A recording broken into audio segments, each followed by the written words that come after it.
This week on Theater Talk. We used to work together. I don't care. I'm we wrote 81. I can say whatever the hell I want. Not everything. Theater Talk is made possible in part by the CUNY TV Foundation.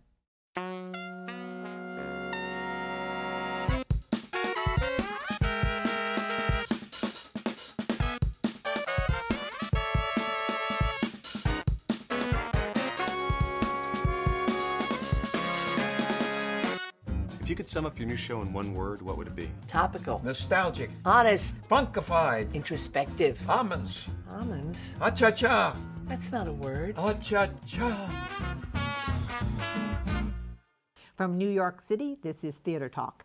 I'm the show's producer, Susan Haskins. And I'm Michael Riedel of the New York Post. So, Michael, tonight we have a couple who embody the epitome of teamwork. And it's not us. Oh, yes, and they have amazing chemistry. They are among the great comedy teams of all time. We have Abbott and Costello, Laurel and Hardy, Lucy and Desi, and Stiller and Meara. You've left out Leopold and Loeb.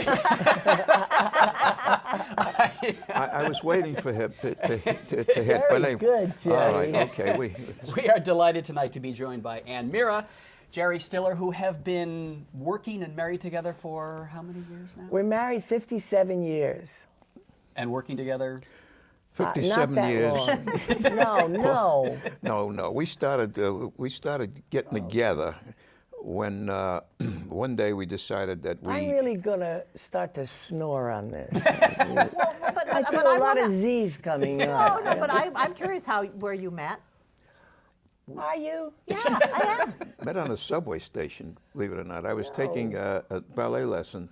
Which is already ridiculous, but he was. We met in a girl, and a lovely actress that he had formerly been having sex with. We met in a agent's office. They were doing what they call a cattle call, audition for summer stock, and this young woman that I was trying to do this act with, and you can take it any way you want, she really wanted to get rid of me. And here in this office was this lovely, beautiful, young childlike actress named her friend Ann Meara. Ann Meara, I'd like you to meet Jerry Stiller. 2 minutes later, Ann goes in to see the agent. A second later, she comes out screaming and crying. He said, "What happened?" He chased me all around the room. And I went in next, Jerry Stiller, and I knew the guy. I joked with him. I says, "Why'd you chase that girl around the room?" He says, "Because I like her. Now it's your turn." So Jerry exaggerates. anyway, exaggerates so her. I came out, and she was still there. Humorous and then reasons. this friend said, "Why don't you take this girl out for coffee?" We went and had coffee across the street at a cafeteria. You're liking it so far, Susan? I had no money for coffee even. Oh, it's a sad story. And then we're going to hear about how it was on the Lower East Side. Oh, God. Anyway, the end of this beginning, let's put it that way, is that she did not have a sandwich, soup, or any dessert. I just had coffee, Yeah. and I didn't ask him to pay for my coffee, and this impressed him. But I did say, while we're here, take a couple of spoons. So, because my roommate and I lived in the village, and we needed spoons. Like Mama Rose. She said, "Stick them in your pocket and let's get the hell out of here." That was the line. Stick them in your pocket. And I said, yeah. "This is for me." You don't know where this one's going to go. You know, actors in New York were... But the chemistry was there, I mean, really right off Who the knows? bat. Who knows? Yeah. I let him sleep overnight. The chemistry happened about 2 months ago. When did you then think... But when did you then think, actually we could work together, not just date? That was but from Jerry. Jerry always thought I was funny at inappropriate moments, but he... Because you weren't really a comedian, you were an actress, right? yeah. You bet. I was serious. I was Kim Stanley, Maureen Stapleton. Nobody knew it, but I was them. I could break your heart. I never thought of myself as a comedian. I grew to respect it, though, later. Jerry got me into the Compass Players in St. Louis. In fact, he got me into a lot of jobs. Before the Compass Players, he got me into Joe Papp, Shakespeare in Central Park. I got her into. I got a lot of jobs. So were the Compass Players connected with Second City subsequently? They were. Yes. They were the St. Louis. There was were Alan Arkin, pre-Second Jerry, City. me, and a very talented woman named Nancy Ponder, and David Shepard was Sure, the I know director. David Shepard. What yeah. happened was that Mike and Elaine and Shelley blew away from the Compass Players. They needed Right. 2 replacements, and they got Ann and myself. They needed another person for Shelley Berman. They got Alan Arkin. And suddenly, the 3 of us plus Nancy Ponder, a wonderful actress, were in St. Louis learning how to take suggestions from the audience. Yes. And the only person who was willing to stand up in front of the group, these 4 people, and take suggestions, because we were all like, ooh, what's suggestion, was Ann Meara. And once they started talking to her, they didn't want to hear about an improvisation. They just want to chat with my You're wife. very and- kind. Again, he exaggerates. But that was There's when I no knew. way you can check on this story. But that's when you knew she had the. Oh yeah, I said this one is funny. Yeah. And then you put yourself. When did your act come together? When the thing we were doing with Alan and Nancy when David Shepard broke up, he always wanted to work on an act, and it was. Well, we had to actually- work on an act because we were married, and they were Yeah. sending us off in different directions. So we said, let's keep this thing together by working on the stuff that we learned at the Compass Players. I can't tell you how much I hate the story of our lives. Oh, I'm sorry. I can't tell you how much I hate it. I do want to ask you though, because I've always been fascinated by Ed Sullivan and the power that Ed Sullivan Have you? had. And you guys, of course, famously appeared on Ed Sullivan many times, and in many ways, probably those appearances are really what established you. Now, I know we're on TV, and I'm not going to say any bad words. He's been dead a long time, darling. He scared the detritus out of me. How's that? Really? Really? He really scared me. Why? Because he was, Ed Sullivan. Yeah, yeah.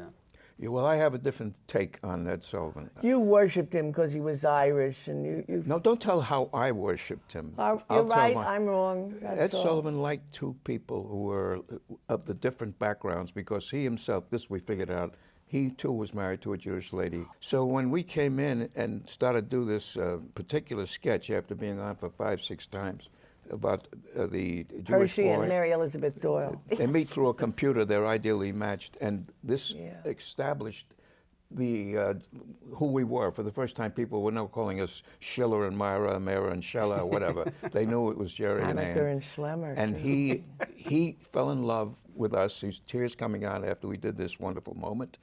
And he said later to me, he says, we got wonderful comments on this show. I said, who, from the Jewish or the Irish? He said, from the Lutherans. They all want kinescopes.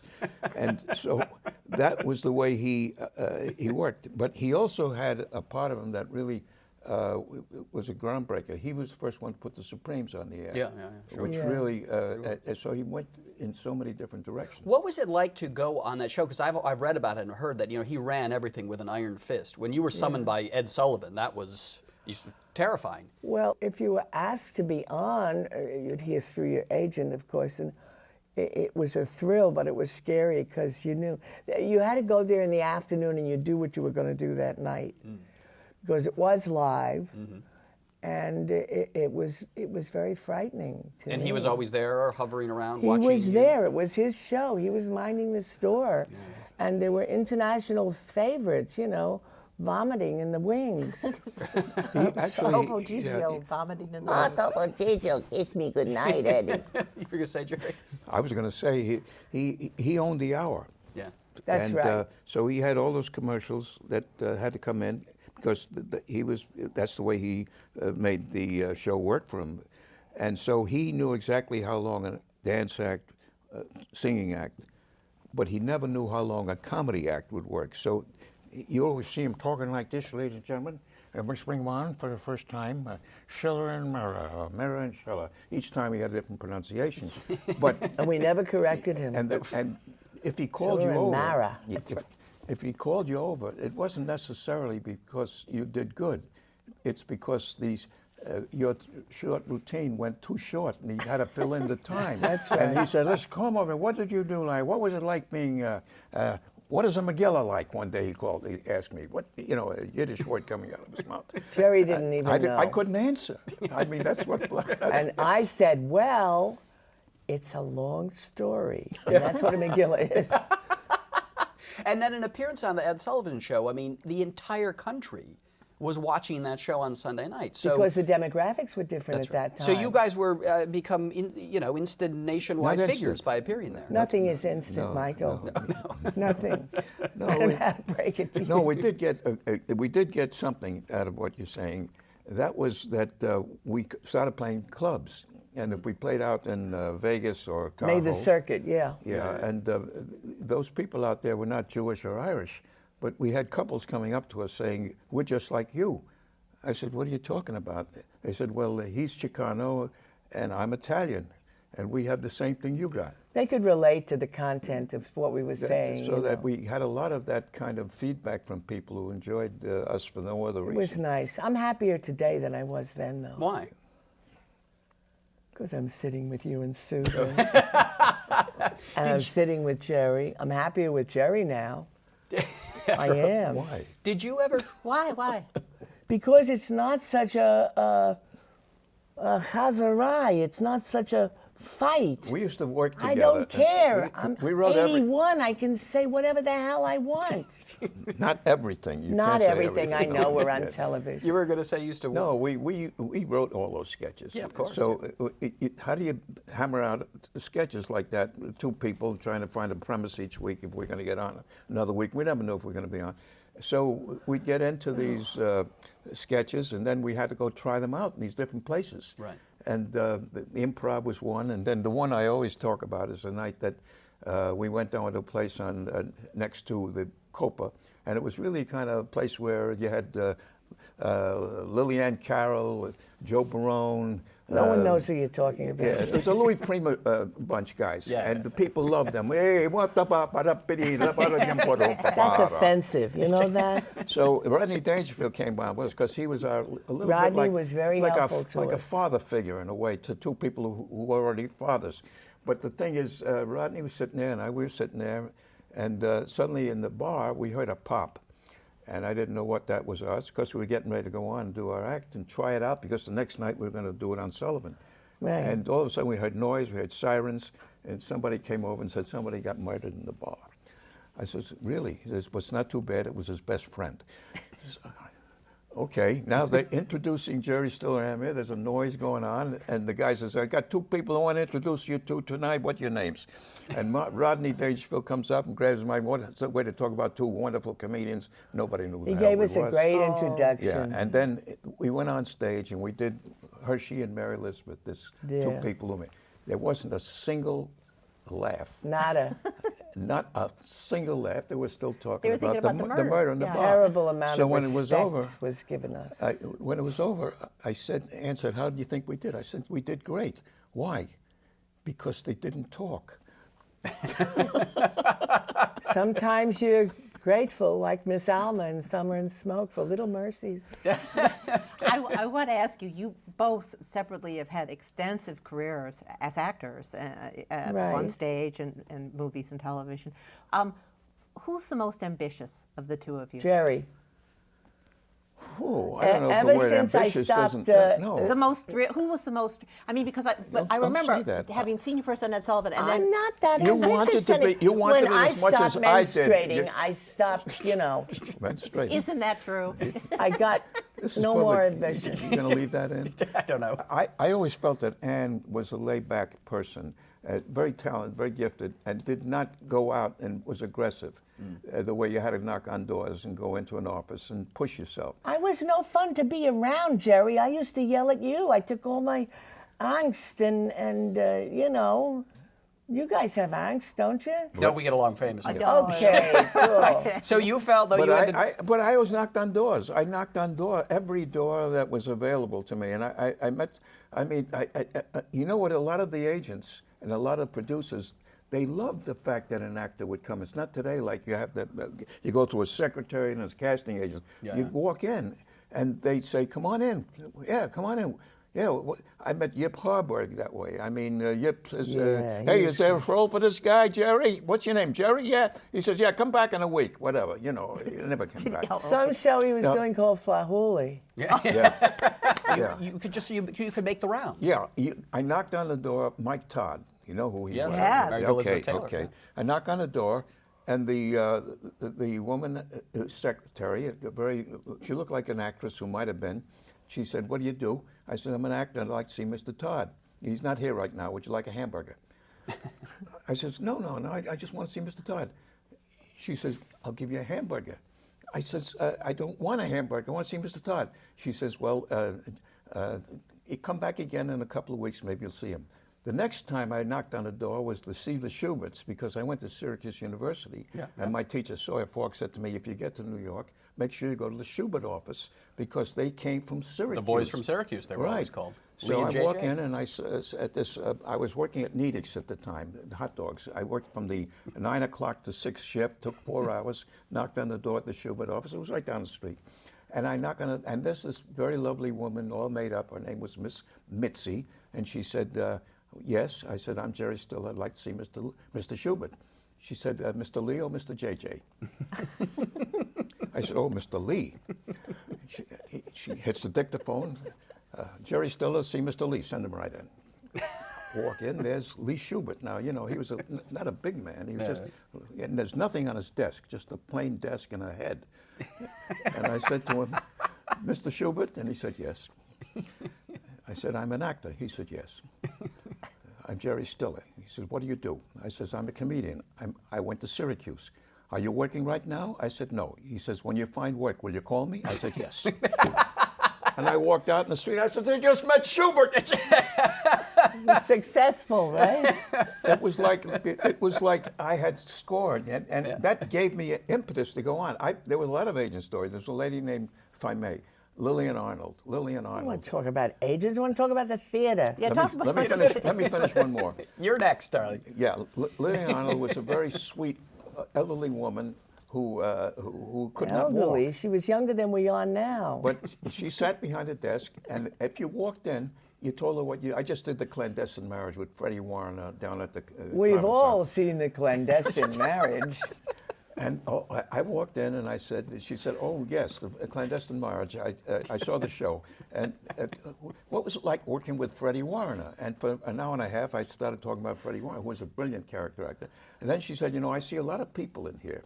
And I want to tell you right now, I'll tell you about the person I kicked out of this office. I kicked out William Bendix. Jack Palance came into this place once, and he wanted work. And I kicked him out. I says, why'd you kick him out? She says, I didn't like his face.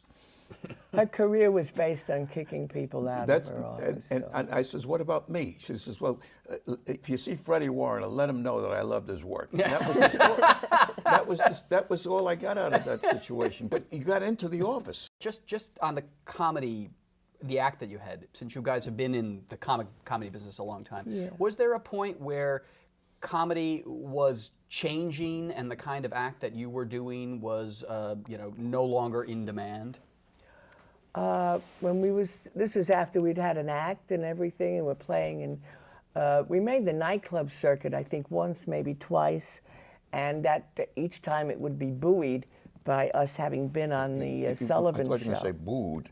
That too, but after being on the Sullivan show, Cleveland, we were booed, and Milwaukee, why were you booed? We were booed because they hated us. We stunk. I don't know why. No. Why do you boo someone? No, you booed because we couldn't play the accordion. We were booked in the wrong places. We had the most amazing kind of handling, as they say. Oh, blame the booker. Come on. I blame you don't Cleveland. go from the Blue Angel. Cleveland sucked. Into the Alpine Village in Cleveland, or to the Holiday House, not the Holiday Inn in Milwaukee. Milwaukee was no picnic either. We had to follow a girl who did like ribald songs or something. We were booked that way. But the crowd was in the outer room.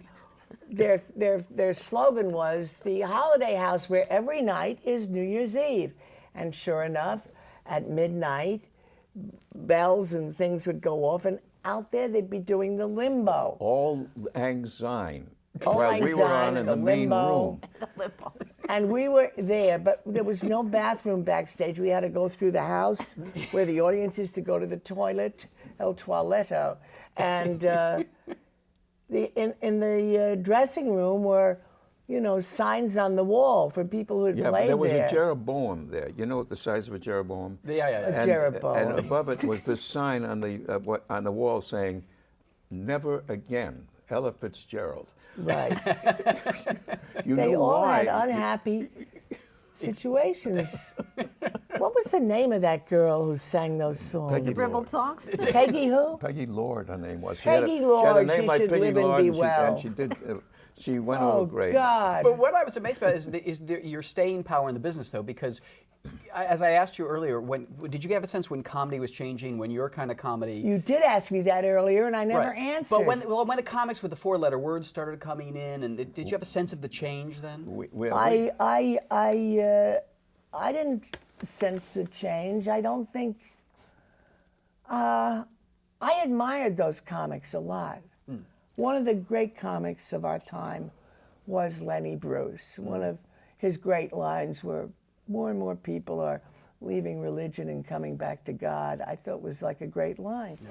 And we met Lenny on a couple. What did he say? More and more people are leaving religion and coming back to God. He said that? He said it. I said it too. I said that No, in you Milwaukee. I swear.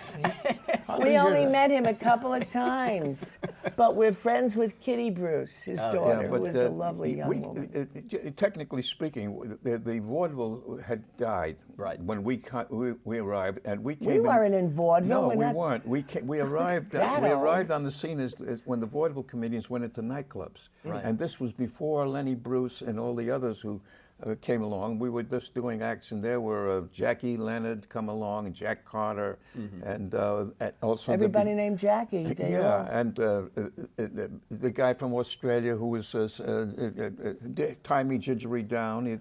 Ralph Harris was his name. Ralph Harris and his believe it or not, didgeridoo. and we weren't into the Blue Angel. There was a young kid named Barbara Streisand, and we were on with Phyllis.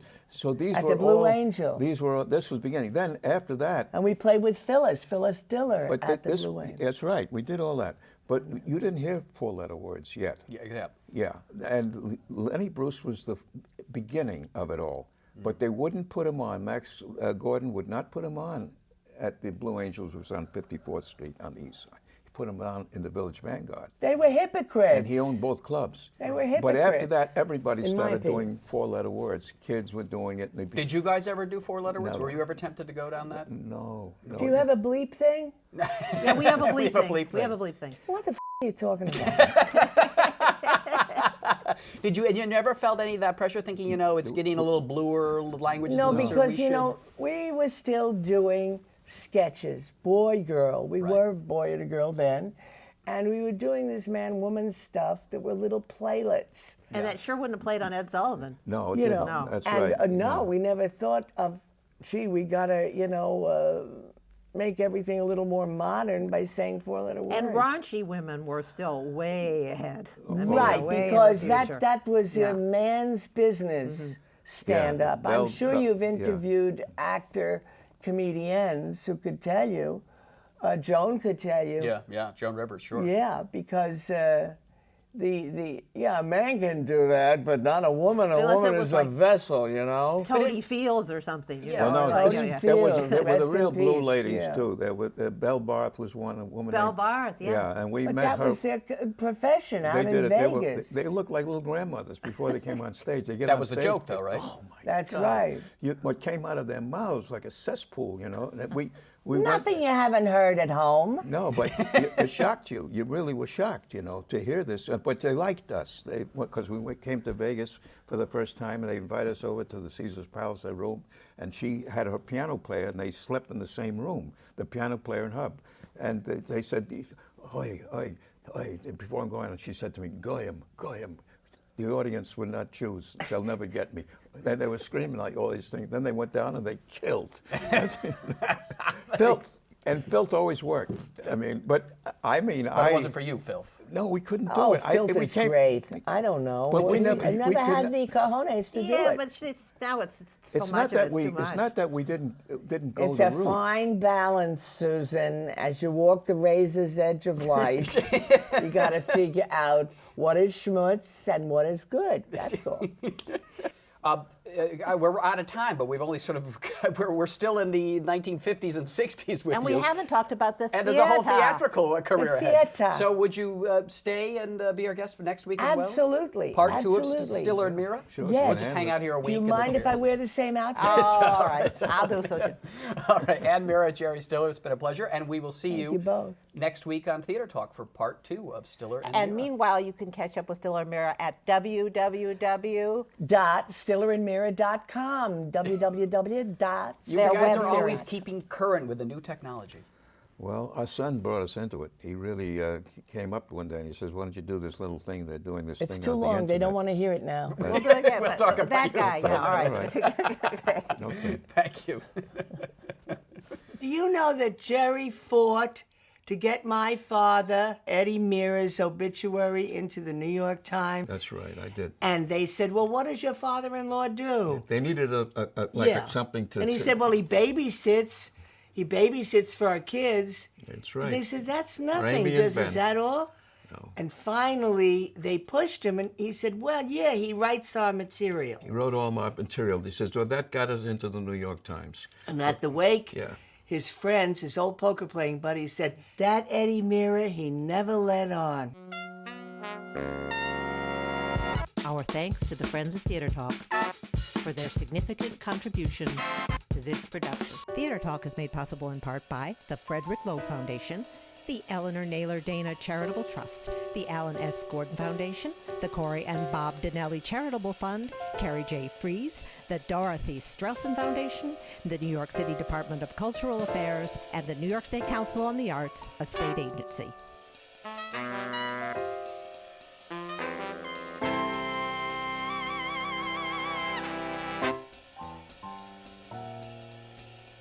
We welcome your questions or comments for Theater Talk.